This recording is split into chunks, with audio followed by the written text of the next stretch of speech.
So to understand it better, the Indigo crisis, was it a sudden development or self-created and engineered scenario, or it was a trouble by the company? देखो, जहाँ तक मेरा सवाल है, जितना मैं Indigo को जानता हूँ एज ए ट्रेवलर और जो रेपुटेशन है कंपनी की, I don't think they can be a part of this dirty game और there may be mala fide. But जो एविडेंस है that suggest something different contrary to my perception. सबसे पहला सवाल तो यही है कि वे अपने ओन सिस्टम को उस दिन अलर्ट क्यों नहीं किया कि फ़्लाइट्स हैव कैंसिल्ड.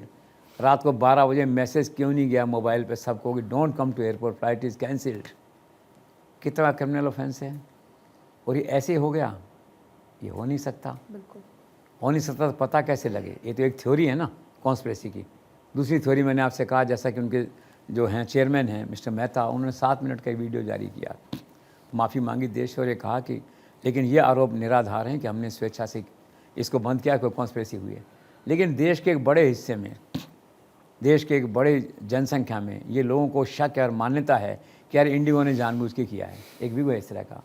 तो इस इंप्रेशन को दूर करने के लिए, सच्चाई का पता लगाने के लिए, I think there should be a formal FIR against unknown people of the crisis and there should be custodial interrogation of some people who can lead you to the truth, finding of the truth कि असलियत में क्या हुआ. और जो सारे देश में एक शक का माहौल पैदा हो गया है, ठीक है ना, तो एप्रोप्रिएट टाइम पे इंडिगो कॉन्फिडेंस में लेके एक क्रिमिनल इन्वेस्टिगेशन इस केस में होना चाहिए ताकि सच्चाई देश को पता लगे.